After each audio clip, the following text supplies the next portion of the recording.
Alright, it's rolling. Okay, introduce myself. So, my name is Isaiah Gilson. I'm from the Yukon Territory, the Kalani First Nation. I was born and raised. I'm now living in Vancouver, taking film.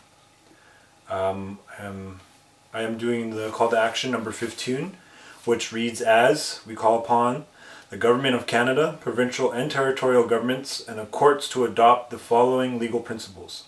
Aboriginal title claims are accepted once Aboriginal claimant has established occupation over a particular territory at a particular point in time.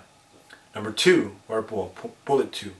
Once Aboriginal title has been established, the burden of proving any limitation on any rights arising from the existence that shifts to the party asserting such a limitation.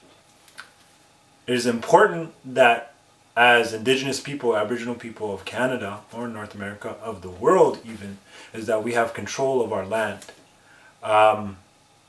We talk about these things like the white man, this white man, that, and it's not about the race of being white, it's the mentality.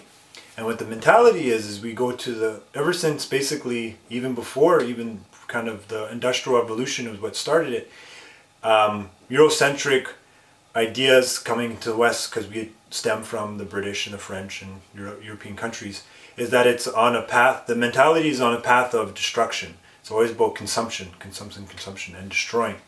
And so the reason why, of course, why Indigenous people, because first of all, it's our inherent right, but our teachings behind that we have of taking care of our land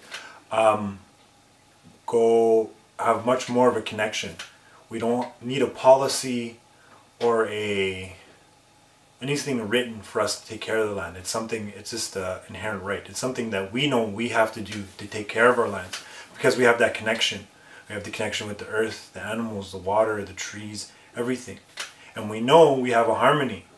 We haven't, or now I guess we've kind of lost that harmony, but we're aware of what that harmony is, interacting with it. Coming from Yukon, I'm very fortunate that I still have a lot of my own lands that I can hunt on, that I can live on, that I can go out somewhere that I know has not been disturbed. It's getting there, industrial ways of thinking. But I can go on the land, I can say my ancestors were here 100 years ago, whenever, and these exact same spots, and not have a skyscraper or a highway or something. I can be in the middle of nowhere and still provide. It's not luxurious. I don't know. We don't have certain technologies and ways of transportation, but it's very simple. People have what they need, and it's very sustainable back home in Yukon. I can only talk about Yukon because that's where I'm from, and so that's why it's important that land titles and rights shift back to Aboriginal people, so that we can create our own rules and not be limited by certain rights that deny us, so these ways of colonization. But that we can have, I guess, checks and balances, but that we have the people that want to take care of the land have the purest intentions of taking care of the land. But that's not in a developmental way. It's not in an industrial way. It's about keeping the harmony. So that's why it's important for us to have that power given back to us. And it's not like, on closing note, it's not like we're going to kick everyone off this land.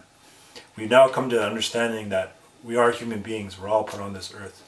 And it's just that our teachings give us a better understanding of taking care of the earth and the rights and the lands and things such as that. Here's Chish, Masicho, Chonitan.